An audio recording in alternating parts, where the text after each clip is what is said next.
और इस वक्त की बड़ी खबर, आईएमएफ की ओर से पाकिस्तान को 8,500 करोड़ रुपए दिए गए हैं।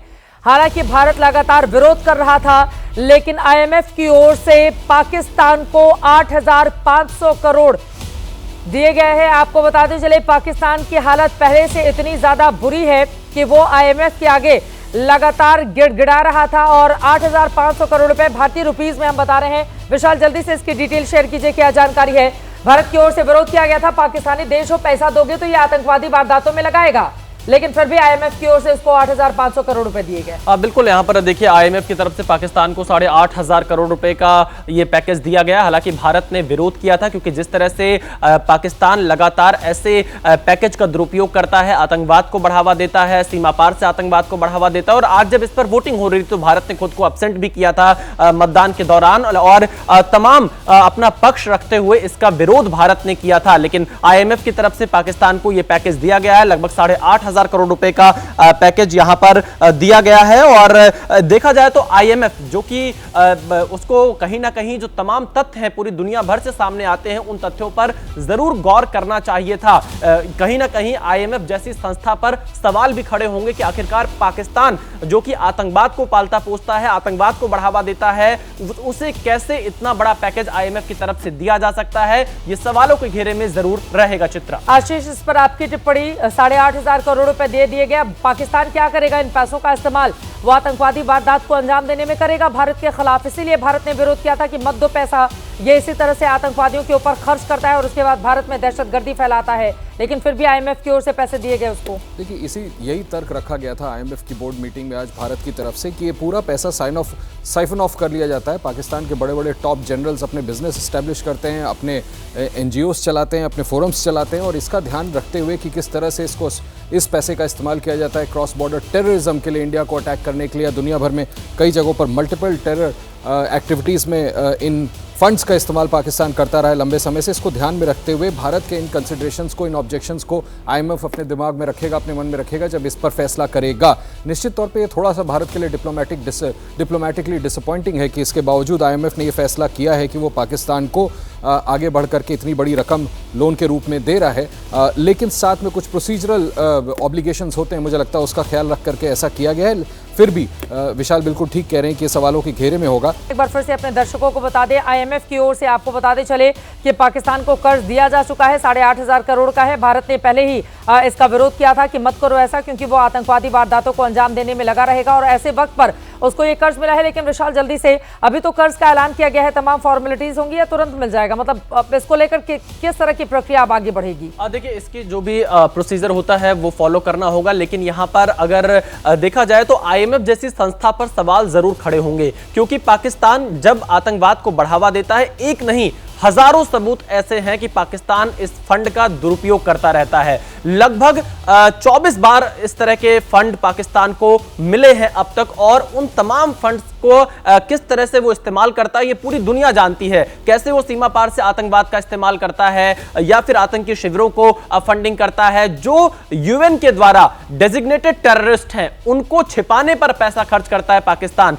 तो आईएमएफ को तमाम तथ्य क्या दिखे नहीं? क्या आंख मूंद कर आईएमएफ ने इतने बड़े पैकेज का ऐलान पाकिस्तान के लिए कर दिया? ये ऐसे कई सवाल हैं जो आईएमएफ जैसी संस्था पर लगातार खड़े होंगे। आईएमएफ जैसी संस्था से ये सवाल पूछे जाएंगे। लेकिन आज जब इस मुद्दे पर वोटिंग हो रही थी तो भारत ने पुरजोर तरीके से इस पैकेज का विरोध करते हुए खुद को वोटिंग से दूर कर लिया था, वोटिंग से दूरी बना ली थी। चित्रा, भारत ने आईएमएफ के कार्यक्रम में पाकिस्तान को लेकर कई सवाल भी उठाए थे और भारत की ओर से कहा गया पाकिस्तान 1989 से आईएमएफ से कर्ज ले रहा है और पिछले 35 सालों में 28 साल पाकिस्तान ने आईएमएफ से पैसा लिया।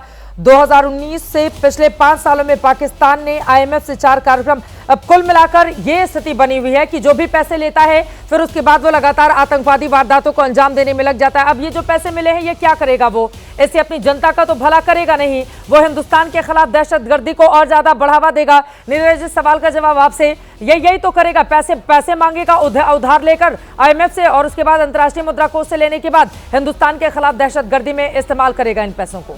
हाँ बिल्कुल चित्रा, आपने बिल्कुल ठीक कहा। ये दरअसल एक हालांकि आप देखिए 8,500 करोड़ रुपए एक किसी बड़ी कंट्री के लिए क्या होता है? कुछ नहीं होता है।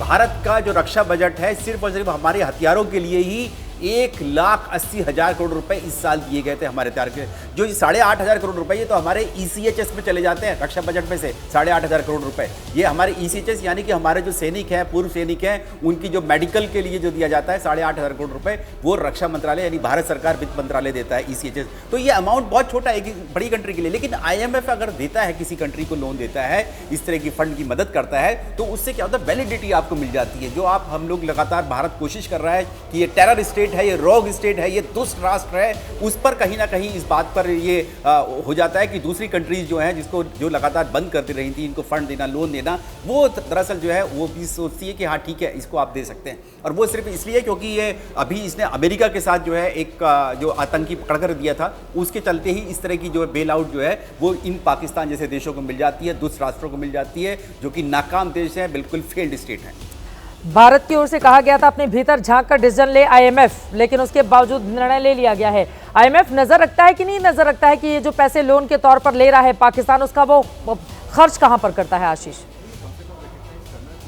भारत ने उनको पर्याप्त सबूत दिए, पुरजोर तरीके से मामले को उठाया और IMF से निवेदन किया था कि ये अमाउंट उनको सैंक्शन नहीं होना चाहिए। हाउएवर सरप्राइजिंग है थोड़ा मेरे लिए, मैं ये प्रश्न भी ज़रूर उठाना चाहता हूँ। जैसा विशाल बता रहे थे कि भारत ने एब्सटेन किया, it is to my surprise Bharat ने वोट अगेंस्ट क्यों नहीं किया? विशाल, अगर आप इसके बारे में देखिए, अभी जो जानकारी सामने आई है उसमें भारत ने दूरी बनाई है, इस मुद्दे पर पुरजोर तरीके से विरोध किया है। तो इसको आशीष, हमें लगता है कि जो पक्ष अभी सरकार की तरफ से आया है, क्योंकि ऐसे हालात में जो स्थितियां हैं उसके हिसाब से ही हमें अपनी जानकारी आगे रखनी चाहिए। और यहाँ पर फिलहाल भारत ने खुद को अब्सटेन किया इस मुद्दे पर जब वोटिंग की नौबत आई, लेकिन उसने पूरी तरीके से तमाम तथ्य रखे, अपनी बात रखी और बताया कि कैसे पाकिस्तान पिछले कई सालों से लगातार यहां पर इस फंड का दुरुपयोग करता रहा है और IMF को कम से कम इस पर नजर रखनी चाहिए थी। और ये अपने आप में बेहद जरूरी हो जाता है कि IMF, भारत की ओर से कहा गया था कि आप नजर रखिए कि वो तो आतंकवादी वारदातों को, और पाकिस्तान का ट्रैक रिकॉर्ड ऐसा है, तो उसके ट्रैक रिकॉर्ड के मद्देनजर खैर हमें बहुत ज्यादा परेशान होने की जरूरत नहीं है।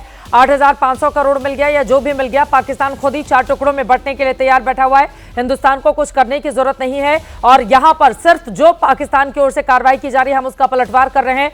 बलूचिस्तान ने खुद, वहां पर बलूच आर्मी ने देखिए किस तरह से लोगों ने खड़े होकर पाकिस्तान के सैन्य अधिकारियों के खिलाफ कार्रवाई की थी। ये रिपोर्ट हमने कल आपको दिखाई थी। अलग अलग जगहों पर, चाहे वो सिंध प्रांत उठाकर देख लें, बलूचिस्तान उठाकर देख लें, खैबर पख्तूनख्वा उठाकर देख लें, हर जगह पाकिस्तान की स्थिति बहुत बुरी है। वहां के लोग ही सरकार का विरोध कर रहे हैं, वहां के लोग ही आर्मी का विरोध कर रहे हैं। कल हमने देखा इमरान खान की पार्टी के लोग किस तरह से सड़क पर थे, क्योंकि आपने जो सबसे लोकप्रिय आपका नेता है पाकिस्तान का, उसको जेल के अंदर डालकर रखा हुआ है और उसके पीछे आसिम मुनीर है। जी जी जी, बोलिए बोलिए बोलिए विशाल। आशीष जी ने जो सवाल उठाया उस पर एक जवाब अभी सामने हमें ये निकल कर आ रहा है कि भारत ने खुद को अब्सटेन क्यों किया। हाँ। क्यों भारत ने खुद को IMF की वोटिंग प्रक्रिया से इसलिए अब्सटेन किया? कोई ऐसा कारण नहीं था कि बहुत इसके विरोध की कोई कमी थी, बट जो IMF का रूल है वो ये परमिट नहीं करता है कि IMF rules do not permit a formal no vote. ये एक बड़ा रीजन इसमें निकलकर सामने आ रहा है। इंडिया ने इसलिए खुद को इससे अब्सटेन किया है। इसके बारे में और जानकारी ये मिल रही है कि IMF में जो 25 लोगों की एग्जीक्यूटिव बोर्ड है, जिसमें 25 डायरेक्टर हैं और जो अलग अलग देशों के लोग इसमें शामिल रहते हैं, उनके माध्यम से ये अप्रूवल मिलता है। और अगर देखा जाए तो भारत के अब्सटेन होने का सबसे बड़ा कारण यही है कि IMF का जो रूल है वो इजाजत नहीं देता है फॉर्मल नो वोट का। चित्रा, ये बड़ी जानकारी, बड़ी खबर आप दे रहे हैं, लेकिन इससे अब बहुत ज्यादा अब तो हो गया जो होना था। लेकिन हमें यह ध्यान रखना होगा कि इन पैसों का इस्तेमाल वो कहां करता है और आगे उस पर कड़ी निगाह बनाकर रखनी होगी। कुल मिलाकर उसको मिल गया है, लेकिन